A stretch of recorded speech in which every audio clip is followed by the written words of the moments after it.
All right, ladies and gentlemen, it's time for our next presenter. His bio is very impressive, so I want you to listen. Been talking with the man backstage, a super guy. I'm really looking forward to this session. His name is Don Hobbs. He began his seminar career at the age of 18, and he went to work with the internationally known speaker Jim Rohn, one of the pioneers in global personal development movement. In 1986, Don founded Hobbs Herder Advertising, an industry interrupter and leader in real estate marketing. He also co-founded Hobbs Herder Insurance Marketing and Hobbs Herder Training. That's either very impressive or they could not think of another name. He served on the boards of several other industry changers. Don stepped away from Hobbs Herder's company in 2008 to consult with executive teams across North America. Articles by Don have appeared everywhere. You've probably seen them in the New York Times, in the LA Times, USA Today, and many other publications. As a speaker and business consultant, he has spoken to more than 1 million people. With more than 30 years of coaching top business owners and executives, Don's ultimate vision is to inspire and support people to build a prosperous business and an ultimate life. So, what did he do? He partnered with Gary Keller, who has sold more than 1.5 million books and is the founder of Keller Williams Realty, the author of the best-selling book, The One Thing. Ladies and gentlemen, they formed together MAPS Training in Austin. He is here to talk to you. I want you to watch the video screens. This will give you a taste.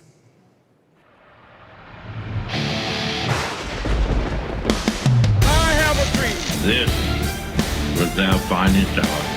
To be that love, that kindness. So I think if I project that, then we're going to get it.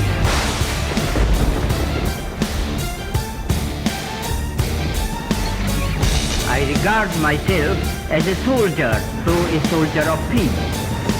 My poor little children one day live in a nation where they will not be judged by the color of their skin, but by the content of their character. I have a dream today.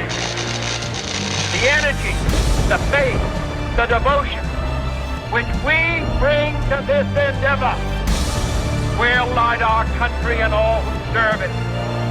And the glow from that fire can truly light the world. Winning isn't everything, but it's the only thing. In our business, there is no second place. Either you're first or you're last.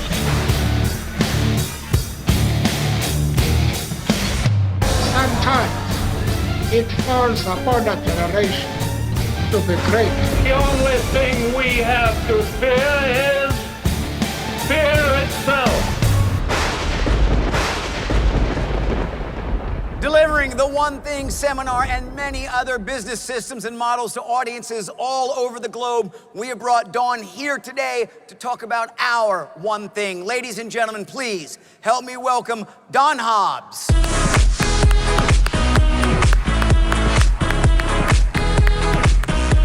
Thanks, Dave. That was awesome. Good afternoon. Oh my gosh, I know we could do better than that. I know I don't have a kilt or a skirt, but you gotta be able to do better than that. Come on. Good afternoon. This is the most interesting time of the day to speak, right after lunch. All the blood goes from the head where we were thinking and goes right to the stomach to digest, and I get the time after that lunchtime. So I'm really excited to be here, and I really am. I got a chance to meet Gordon Logan and Sport Clips probably 7 or 8 years ago. And it's been quite a journey for me to get to be part of this today. And I'm really excited because at that time we had a mutual friend. We went to a seminar together. I met he and his wife. I was very impressed with Sport Clips and the things that you were doing. And at that time, it felt like such an industry interrupter. And I loved that kind of stuff. I was also in the marketing business. And I thought that the niche play that I saw in Sport Clips was phenomenal. So I was always impressed, and I began to go to Sport Clips stores in my area. I was from California my whole life, and so spent some time there. And then In the meantime, of course, I had many things going. As David just said, I actually started in the seminar business when I was 18, and in case you haven't figured it out, I know it's a far distance, you can't tell maybe that I'm really not close to 18 now. So I've been doing this a long time. And when I started in the speaking business, I had a chance to work with a guy by the name of Jim Rohn. Does anybody know that name? Jim Rohn? I see a couple hands go up. So if you haven't ever had a chance to expose yourself to the man, he's got YouTubes out the ears. He's no longer with us. But he was a mentor to me, and I started with him when I was 18. Another guy that you might know of, Tony Robbins. Tony was 17. He started there 3 months later. And then another company was formed out of that. A guy that was 19 years old formed a company called Herbalife. And we were all under the tutelage of this very wise man, a very genius communicator. And I remember when I first met him, the very first day I was sitting in a room much like this, about 1,000 people, and I said, I want to do that and I want to be him. So I was fortunate because I got a chance to work with Jim for many years, and at one of my first ahas in life was he said, you've got to be a lifetime learner. What I love about doing conventions and seminars, I get to do these probably 2 and 3 times a week, is that people are there because they want to learn. Now, they also want to party, but in the seminar world, they want to learn. And I love that because I love that people are still successful and yet looking for better, looking for more. Jim was the first guy that told me at 18 that I needed to read a lot, that leaders were learners, and we're going to talk about that in a few minutes. And I became a reader. And I put the last book on the shelf at high school, and I was ready to go on to college, and I decided that business seemed like a better track for me. And when I put that last book on the shelf, I wasn't really intending to read a lot more, and he said, self-education will get you any place you want to go. Standard education gets you standard results, but self-education will take you any place.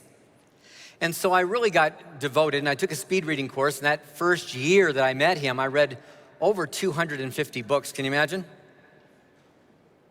Why would that be impressive? And by the way, what do you think would happen to a person who read 250 books, assuming, of course, they weren't trashy novels and they were actually personal development or business books? What do you think might happen if you input that much stuff? What do you think might happen?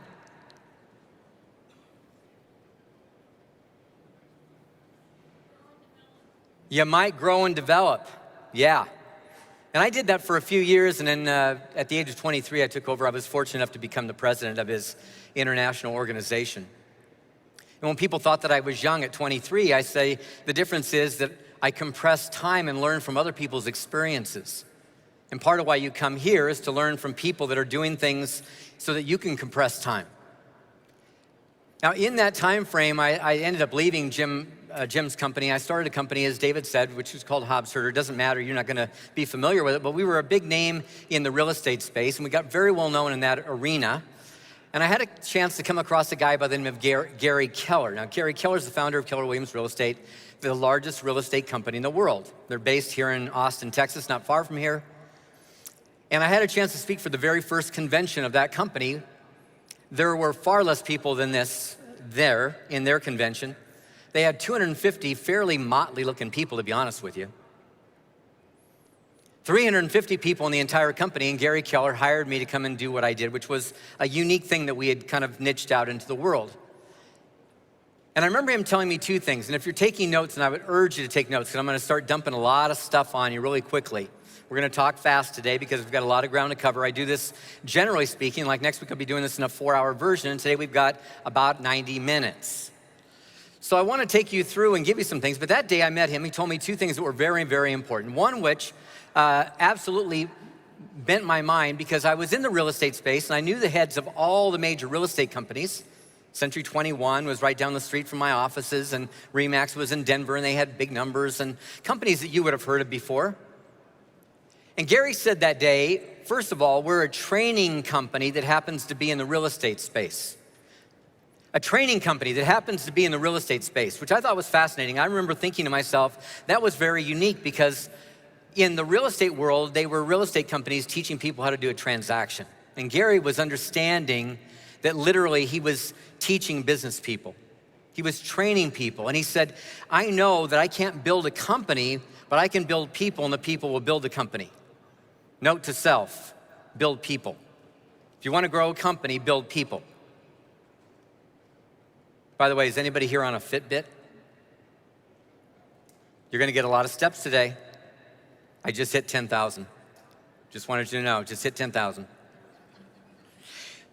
He said, we're a training company that happens to be in the real estate space, and I thought that was amazing. The second thing he told me was not quite as amazing, actually seemed pretty ignorant. He said, I'm building the largest real estate company in the world. I'm looking at 250 fairly motley looking people. He tells me there's 350 in the whole company. I know that Century 21 at that time had close to 35,000 people. RE/MAX probably had 25 to 30,000 people. Clearly the man was not all here and didn't quite understand his dilemma in building the largest real estate company in the world. Now, I've known Gary for a lot of years. Since then, we've fly fished together and goofed off together, and whenever I needed inspiration, I would fly to Austin, Texas, because he is such a brilliant man. I was telling David earlier, he's a guy who connects dots and you don't even see the dots. I mean, he's just that smart. But what I did realize was in 2014, just after I was asked to come and build a company with him, they became the #1 real estate company in the world. Currently today, 135,000 agents in 32 countries around the world. Now I want you to liken that to one thing. How many of you know since we're all in the sports world here, kind of at arm's length, they're very closely related. How many know what the shot is? How many know what Babe Ruth did when he did the shot? He pointed over the fence and then proceeded to do what? Hit the home run right there. What are the chances of that? And if you think about it, in 1989, when I met Gary Keller, that's exactly what he did. We're building the largest real estate company in the world, and we go, right. And that many years later, he did exactly that. So what I want you to get from the second point is vision is critical. Our vision for what we're building is absolutely critical. Don't build in a linear fashion and just do the next, the next natural thing that seems like, well, we're gonna grow 10%, we're gonna grow 5%, we're gonna grow. Don't do that. Have a vision for the big picture and then build that. I'm gonna show you exactly how to do that. So my mentors have been Jim Rohn, an awesome man. He died 6 years ago. He's like my father. Gary Keller's been a great one. I've had many, many mentors through the years. I want to teach you today not only from their wisdom, but I also want to give you some great inspiration from this book called The One Thing. Has anybody here read the book? Now, I came to see Gordon Logan speak about December, maybe it was November of this last year. Gordon was speaking for a group that I had just spoken for a couple months earlier, and I brought him a copy of the book, and he said, well, Don, hey, thanks very much. We've read the book. We like the book. In fact, our management team has read it. When they wrote the book in 2013, the book became a #1 best-selling book in 156 bestseller lists. It opened up in Japan as #1, in China #1, in so many places. It was a monster. And what I will tell you is this: I'd like to inspire you to read the book, but I want to give you the short course today. So if I was to ask you today this one question, right now, right here, right now, I want you to set your level of achievement for all of your business. I want you to set your level of achievement right now, today. You're having to set it at forever. How high would you set that? How high? Show me. You're not yelling loud enough. Show me. How high? Now, some of you are thinking the more clear and obvious choice, which is, why would I set any level of achievement when there is no level, there is no limit? Why would I have any limit at all? I get that. There is no limit except where? Today we're gonna work on this piece. We're gonna work on this and how we've always thought. We're gonna work on this and the details of what happens in the world. So Jim Rohn taught me years ago that it was all about our own development. He said, you're gonna have to grow yourself. Nothing changes until you do. So what we have to learn is that, unfortunately, we want to change the world, we want to change our employees, we want to change our staff, we want to change our customers, we want to change a lot of things. Nothing changes until we do. He said, for things to change for you, you've got to change, but nothing changes until you change. Now, the other thing that was very important about what Jim taught me, can you go back one slide, please? Thank you. The other thing that Jim taught me was that attitude was everything. And what was interesting about attitude, and I really didn't have a bad attitude, but I never thought about it, was that attitude is the, as he said, the filters through which we filter all of life. So right now, any given day, today specifically, we're talking on the 4th of April, any given day, there's great things happening and there's crummy things happening in the world. And the question is, which one are you focused on? Because that attitude will show you how the world is. As we see it, so it is. Our perceptions become our reality. So what we do know is this, that when we start to put on glasses that say, it's not about rose-colored glasses and only seeing positive and, being happy all the time no matter what. It's seeing reality, but it's also being very aware of the fact that we are the ones who control what it is we see. And tomorrow morning, when we do our breakout sessions, for many of you, you'll see exactly how that works. But today I want you to get this, because when you change your attitude, change your mindset, you change your life. We have a bold law. We have a program called Bold. It's 6 weeks long, and I want to bring a couple of our 36 bold laws into today and tomorrow. And one of them says, change how you look at things, and the things you look at change. That literally, perceptions become our reality. How we see life is how life is for us. It rains on everybody. Some get rich, some stay poor. Everybody's got the same number of hours. Some get rich, some stay poor. It's the same for everybody. Circumstances may slightly change, but the reality is we've all got the same life. Some do well and others don't do well. And it's because of how we see life. So today I want you to think about what I said earlier about successful leaders or learners, and the fact that you're here today is a great testament to your belief in that. But I'd like you to put some notes together, and one of the notes is you gotta read. You gotta read. I'm gonna recommend probably 2 or 3 books today. I could recommend 10 or 15. In fact, I'll offer to you a book list later. But I want you to read, and the first book I want you to put on your list is The One Thing. Why not? It's not my book. I'm not selling my book. I don't care if you buy this book. It's not mine. But I'm just telling you, it's considered right now to be the highest ranked read of all times, of all business books, above 7 Habits and Good to Great, above all the books there. It's the highest rated read by Goodreads and Amazon. So you might as well read it and figure out what's there. What I also know is that we can compress time. And the reason you come and be around your peers is because we get to hear what they're doing and go, wow, I never thought about that. We could do it differently. You've got great training in the company, so we take advantage of that. You can also study your own things. So here's what I want you to do today. As you're taking notes, I want you to write an A, a C, or a T next to anything that you think you want to take some action on. So A is going to be action. I decided to take some action on this. This makes sense. I like this. That's a really good idea for me. I could take some action on that. C is going to be something that you listen to, you hear, and you say, I want to change that. I want to change that in me or others. By the way, don't get too busy changing others, because that doesn't work very well.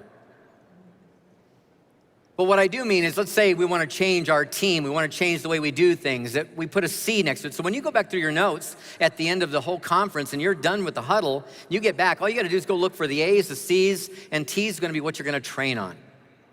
Things that you want to train on or get training on. So what would you like to get training on? What would you like to train on? What would you like to influence your team to be doing differently than what perhaps they've done in the past? What am I going to take action on? What am I going to change in myself or others? And what do I need training or want to get training or give training on? Now, we're going to put it all in the framework and the wrap-up of this book, The One Thing. So The One Thing has been a powerhouse. I've described it to you already, so let's jump into it. What I do know is this. Many of us feel like we've got so many things to do. How many at times feel overwhelmed? Raise your hands really high if you feel overwhelmed. Don't know how to get to all of it. Raise your hands high. The rest of you liars, come on, raise your hands.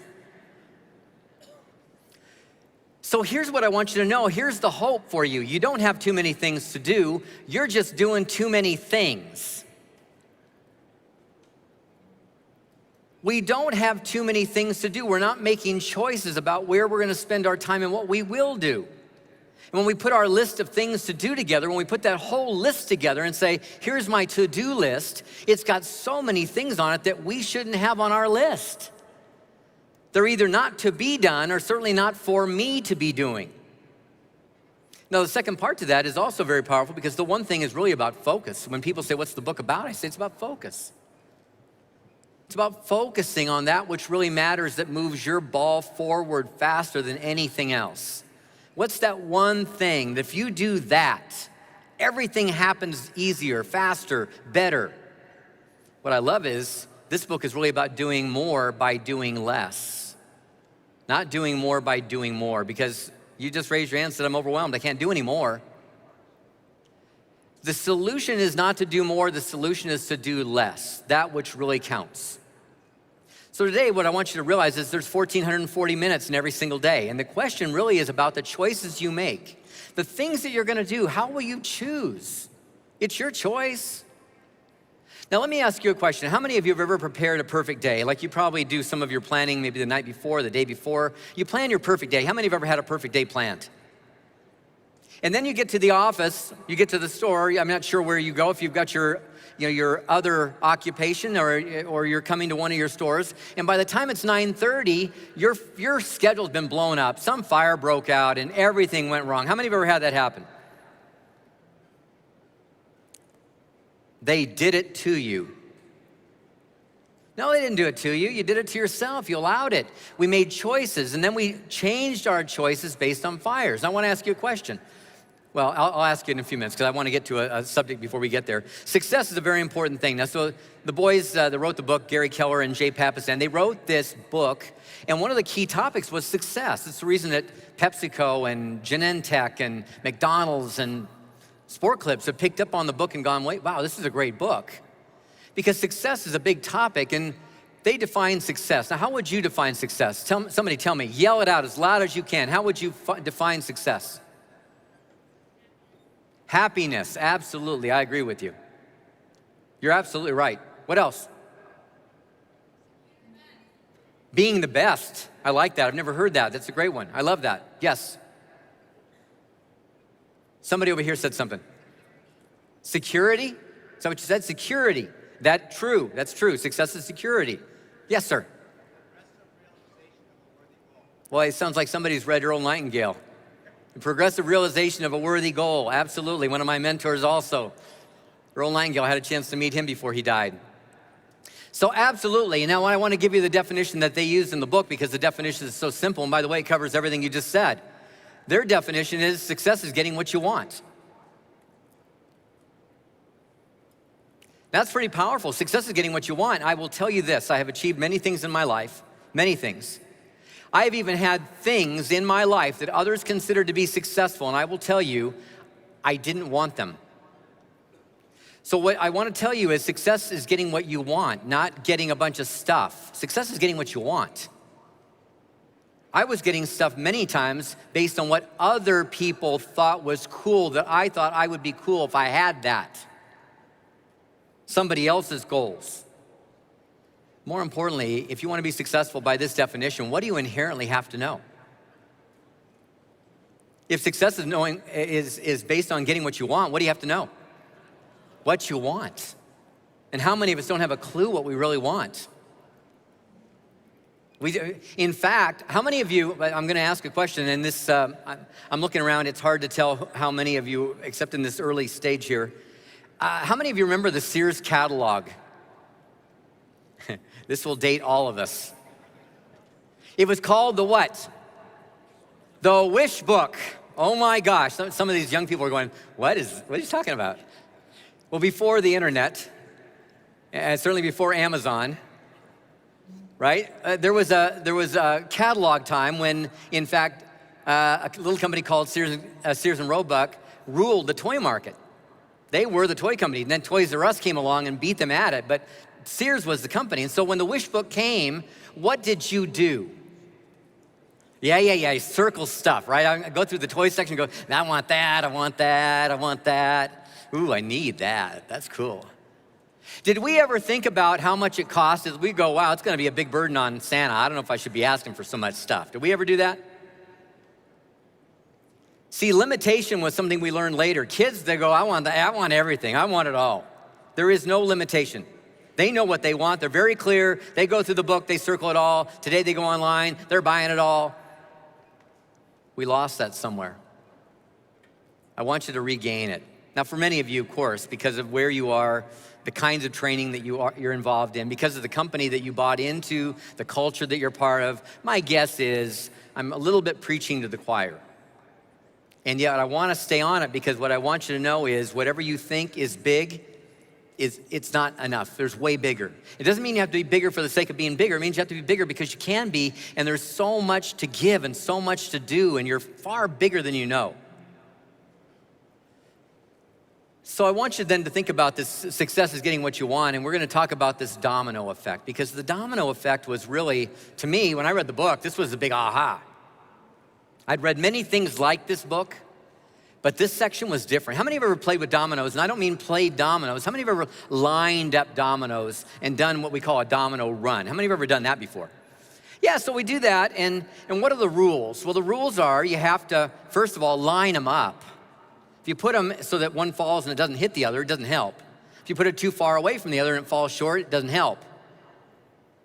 If you put it too close, it may not have enough momentum to knock it over. If you put it close but too close, it could hit the bottom and then it folds over, and guess what? Game's over. So there's some rules to lining up dominoes. What we learned about the domino effect was this. Number one, dominoes can knock over many. In fact, if you want proof of that, the current world record is 4.2 million dominoes in one domino run. And if ever you find yourself with nothing in your life to do more worthwhile, you can watch that on YouTube for 13 minutes. I'm praying you never have to watch it. We also learned, though, that dominoes not only can knock over many, they can knock over bigger. And what I'd never heard was that a domino, a 2-inch domino, a standard domino, can knock over a domino 50% larger than itself, a 3-inch domino. And in turn, a 3-inch domino can knock over a domino 50% larger than itself, a 4.5-inch domino, and so on. I don't know what the math looks like, but I can tell you what the diagram looks like, because Gary and Jay said to the research department, draw that, draw what it looks like. And this is what they came up with. So notice that we start with a 2-inch domino, and by the time we get to 11 dominoes, we're knocking over Peyton Manning. We start with 2 inches, and in 11 dominoes, we're knocking over any of you and most of the big football players. By 18, we're as tall as the Leaning Tower of Pisa. We started with 2 inches. 18 dominoes later, we're as tall as the Leaning Tower of Pisa. 23 at the Eiffel Tower. 31, by the way, right up there with Mount Everest, above it. And by the 57th domino, we're just about to the moon. We started with 2 inches, and we started marching down. Have anybody seen the movies of this? There's Prudential does a thing where some little teeny domino, and in a short distance closer than those cameras, they'll start with this and knock over a 32-foot wall. It's pretty impressive. The message is very clear, though, because what we also want you to see is this. This diagram that you're looking at, this hockey stick, is the shape of success. This is the shape of success because what we do know is that is the same trajectory, the same look of the Fortune 1000 companies.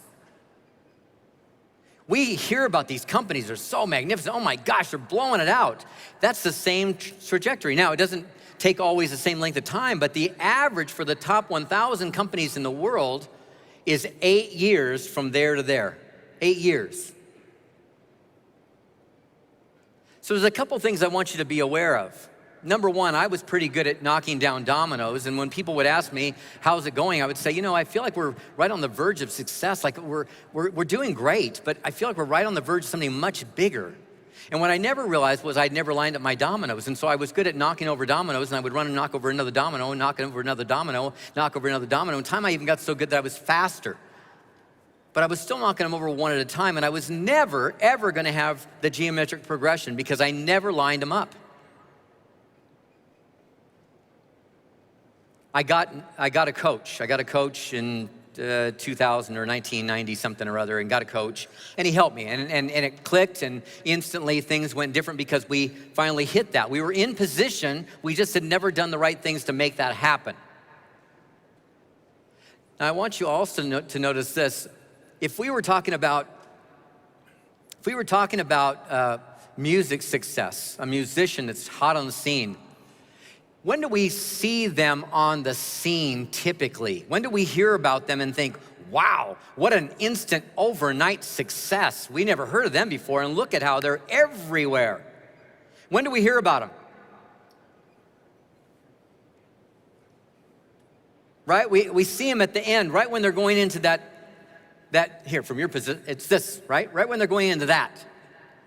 We see them somewhere here, we see them somewhere right in there. What we don't know about when we say that they've got an instant overnight success, what we don't know is that 4 years ago, they were sitting in a smoky bar in North Carolina with 3 drunks, none of whom were listening. We don't have a clue what their path has been. We don't know they've been playing for all these years and nothing has happened for them, and then it begins. There is no instant overnight success, never. So it's one thing at a time. By the way, the one thing is never just one thing, it's one thing at a time. And what we do know is this, that we don't have to know how to get to the moon yet. What we do know is that we have to take the first step and have the first 2-inch domino, knock that over, and then do the next thing, and then do the next thing, and then do the next thing, and line up our strategies such that we get where we want to go. Now, where I'd had my huge success in my companies, Hobbs was always because we were a niche player. That's what I loved about Sport Clips. I loved Sport Clips because it was such a niche player. I loved the boys and men's haircuts and the sports theme. I loved that. I got it right away. As soon as I met Gordon Logan, I went back and in my seminars, I was teaching Sport Clips as a model. I was saying, that's so brilliant because that's what they did. That's what Gordon thought. How do you have a niche market and just go after that? Narrow focus. We're not for everybody, we're for those people. Now, here's the question at the heart of the book, and I want to give this to you, and please write it down, because this is the question that you're going to want to ask yourself again and again and again and again, like literally 6, 8, 10 times a day. This is the focusing question that is as your day progresses, this is the question at the heart of the book that says, gosh, it's so important that you get clear about what you want to do. What's the one thing I can do? What's the one thing I can do such that by doing that, everything else will be easier, perhaps even unnecessary? What's the one thing I can do such that by doing that, what's the one thing I can do such that by doing it, everything else will become easier, maybe unnecessary? What am I doing that I shouldn't be doing? And if you ask yourself that question when projects come to you, and again, I don't care if this is in your other work, if you've got another business that you're part of, or if this is in this world, I want you to always be asking the same question. What's the one thing I can do such that by doing it, I don't have to do some of these other things? Because if I do the right thing, if I do the lead domino, wow, they start to fall automatically. In fact, we may find I don't have to do any of that stuff. So the book is out there. I did ask my publishing company. We're not the publishing company, we're this training company. So we have nothing to do with the book. I've got a copy back there, but I have nothing to do with the book. I did ask them if they would make an offer for the Sport Clips people. And if you go to theonething.com/Sport Clips, you can buy this book for the cheapest price available on the internet. Amazon can't beat it, nobody can beat it. It's $14, including shipping. So it's, I think on their website, I think it's $20 plus shipping. At the bookstore, it's $24.95 plus tax. It's $14, including shipping. So whether you buy it or don't buy it, I'm just offering. Just wanted you to know. Now let's talk about 5 people. Who are the 5 that are hired on the left versus who are the 5 that are on the right? Because talent trumps all things. You got 5 talented people and you can build anything. And guess what? Talk about success is no more complex than failure. Gary's still got 5 people reporting to him just like anybody else would. Person on the left's got 5 people reporting to him. Person on the right, Gary's got 5 people reporting to him. The difference is one makes millions every month and the other one makes $30,000 a year and struggles. And it's never the work, it's the 5 people. So I'm asking you, who are your 5? Who are you finding? Are you finding talent or are you finding people? Are you really finding the people that you need to create the results you want?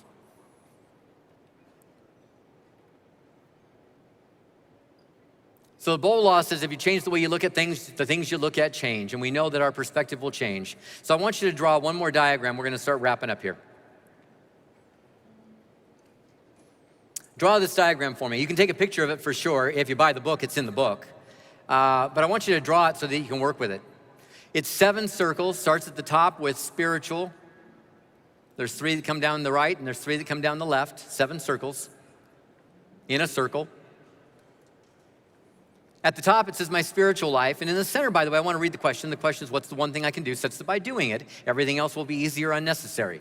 What's the one thing I can do such that by doing it, everything else will be easier or unnecessary, pertaining to my spiritual life, pertaining to my physical health, pertaining to my personal life, pertaining to my relationships, pertaining to my job, my business, my finances. You got the diagram? I want you to do one more thing. Once you've got the diagram written, I want you to draw this line.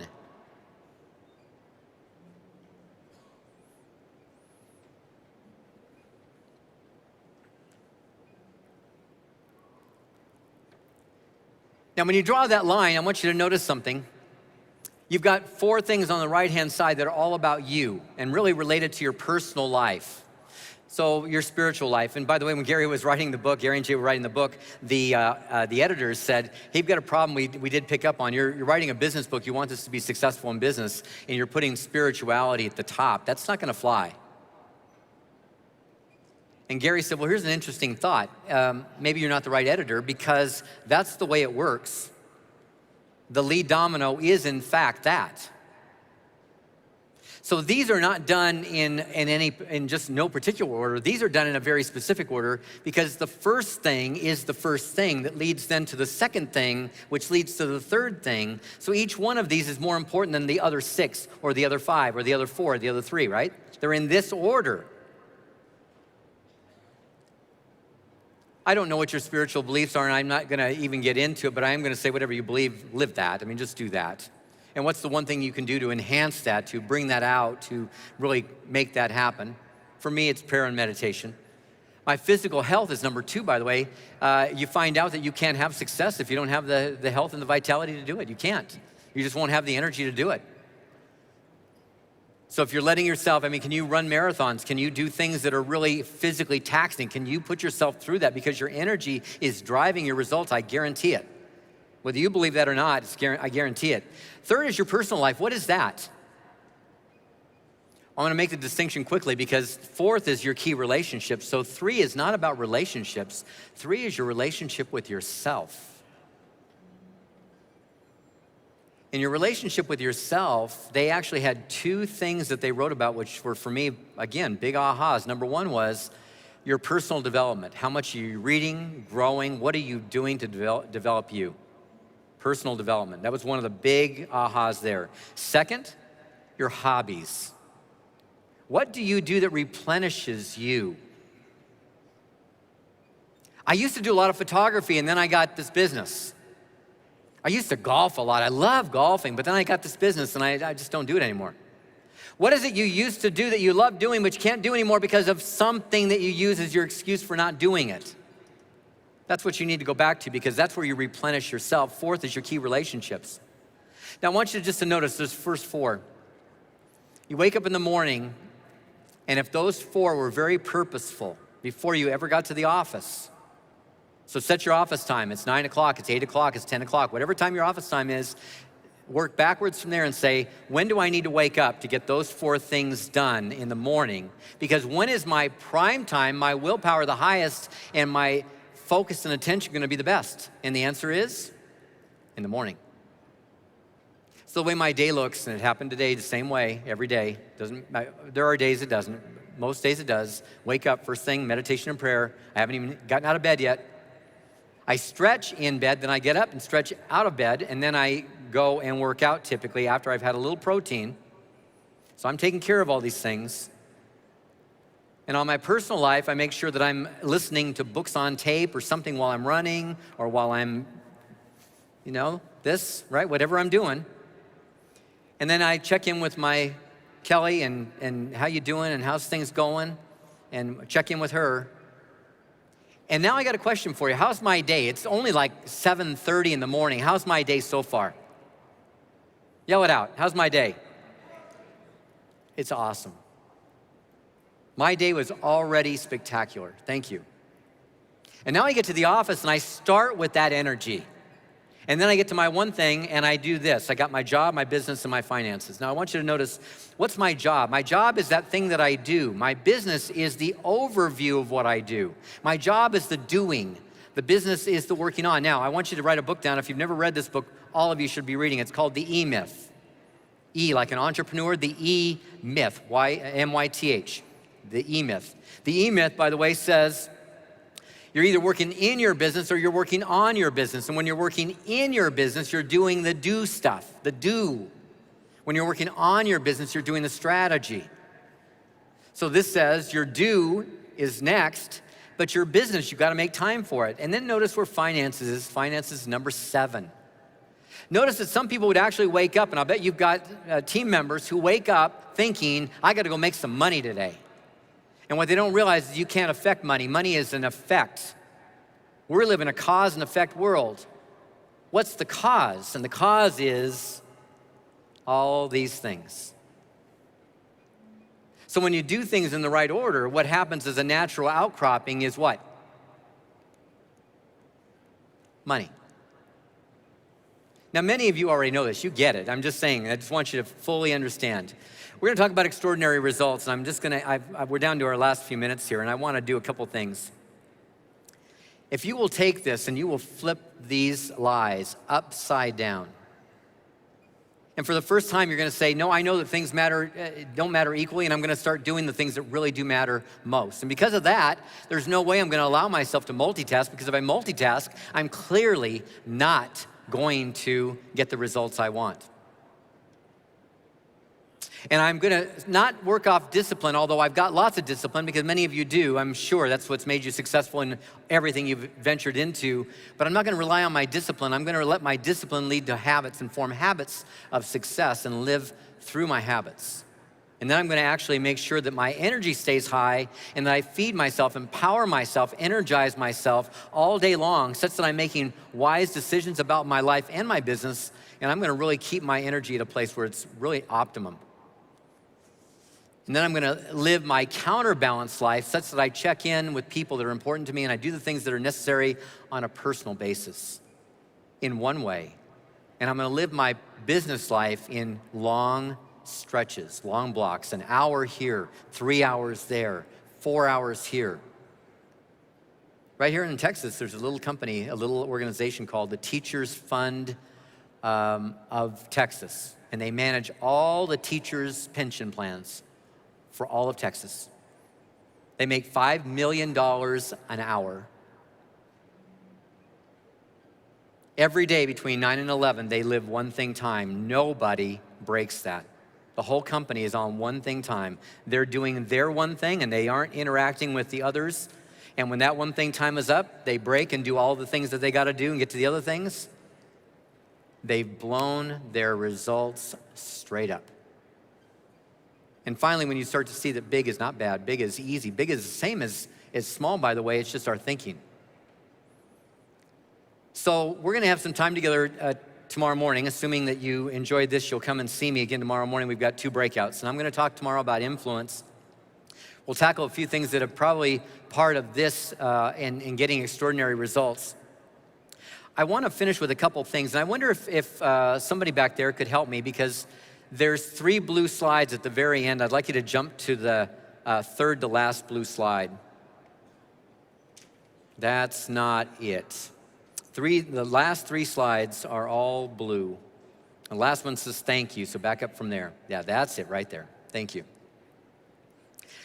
First of all, I want to tell you something. I don't like to make anything a big commercial that I do, and I'm really good at not doing that, but I do want to tell you something. We actually teach a course on the one thing. And it's a 12-week telecourse, and it's 1 hour each week, so it's easy for anybody. You can digest it, and you break this whole thing down, and you start living, not just these, but the tools, right? There's proprietary tools. Some of the tools that I saw, by the way, when I checked in with corporate, I was at the support team and checked in on some of the things that you do, and your coaches work with you, and your consultants. What I found was that we've got some tools that go sometimes a little different and sometimes a little deeper, and some of those proprietary tools that we're discussing them all. And if you're interested in finding out about that, here's what you need to do. You take out your telephones, and some of them are still on because I heard them ringing. You take out your telephone and you text. You can write this down if you want to. Text this. Text TOT, the one thing, TOT, to 72727. TOT, the number is 72727, and you type in TOT. We also do a free business assessment. And our coaching team, we've got a big bunch of coaches, and we're really good at what we do. And I asked my team the other day, I said, I'm gonna be talking to a lot of people from Sport Clips, and they've got coaches, and they've got people they work with, but I said, would you guys be willing to do a business assessment? And we do a 1 hour business assessment, between 45 minutes and 1 hour. And if you're interested in that, you can also do the same kind of text. And all you're gonna do is do F, free, B, business, A, FBA, to 72727. I'll mention this again tomorrow, so don't worry if you miss it. 72727, FBA. Here's what I wanna wrap up with today. First of all, I won't say it's been a long time, a journey of mine to get here. It's been a long journey of mine, and I really always wanted to speak for Sport Clips. And when I ran into Gordon in November and he said he was looking for somebody from our organization, I was like, count me in. I really want to be there. I had a chance to go and speak for the consultants and work with them 2 weeks ago, and that was awesome. And being here with you today is really special for me. I want to leave you with some words that have been very special to me. And I'm a big believer in that we can create anything we want in our lives. I'm also a big believer in that the responsibility that I've had as being a business person who has succeeded at some high levels, the responsibility I have, and I know Gordon E. and Gordon Sr. and your whole leadership team feel the same way, because you give back in so many ways. You give out in so many ways. There's so much gifting and giving that goes on. We have a responsibility. We have a great opportunity, but we have a great responsibility. So I'm gonna tell you that I really think that you need to figure out how to be successful, not for the sake of being successful. It's not for you, it's for what you can do with it. Money is only good for the good it does. Money is only good for the good it does. So I was watching a movie one day, and I saw this at the theater, and many of you might remember it. If you haven't ever seen it, or you did see it and forgot about it, it's a great team meeting. It might be a great someday show this to your whole team. It's a movie called Coach Carter. Did anybody see the movie? Raise your hands if you saw the movie. Pretty good movie, right? So I'm watching this movie, and there's a story about this teacher who's really a coach, and he really exists, and he's now retired, produces movies, inspiring movies, Coach Carter. And he took this team in Oakland, California, and built a championship team, a state championship team in basketball. And these people, these kids, they were about as at-risk kids as you could ever find. And there's a scene in the movie, and if you saw the movie, you'll remember that there's a scene in the movie near the very end where this one young, tortured teen who had been so in trouble and was so almost dead and almost in drugs and almost saved by his Coach Carter. He stands up in the classroom and he said these words to his coach. And I'm in the movie and I'm crying like a baby. I'm just crying. The words were so wow. And when I left, I went and I looked up, I remembered one phrase, and I Googled it, and I remember it came up with this speech, and it was Nelson Mandela, his inaugural speech when he was elected president in 1993. And I did further research only to find out that it really wasn't his words.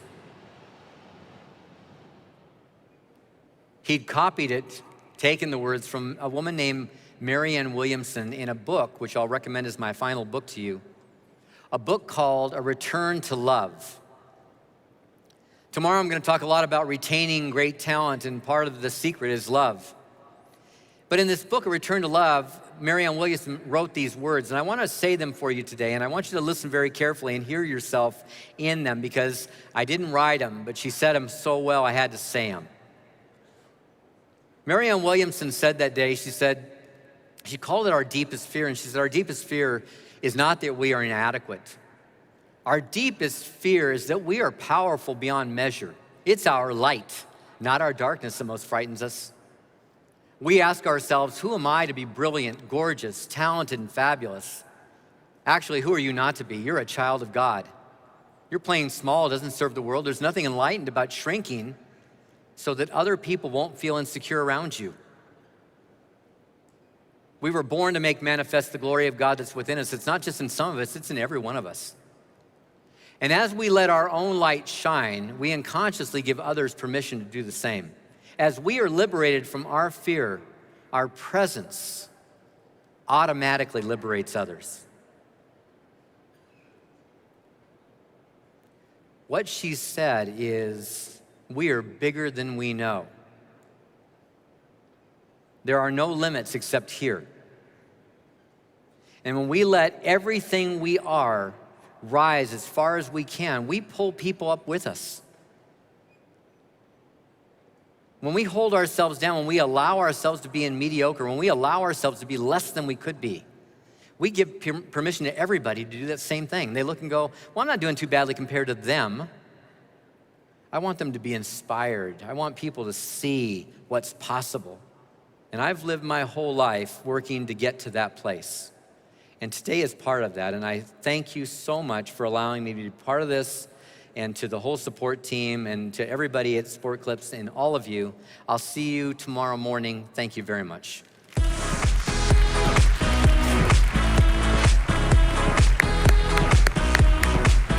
Don Hobbs, everybody. Thank you, Don. Great stuff.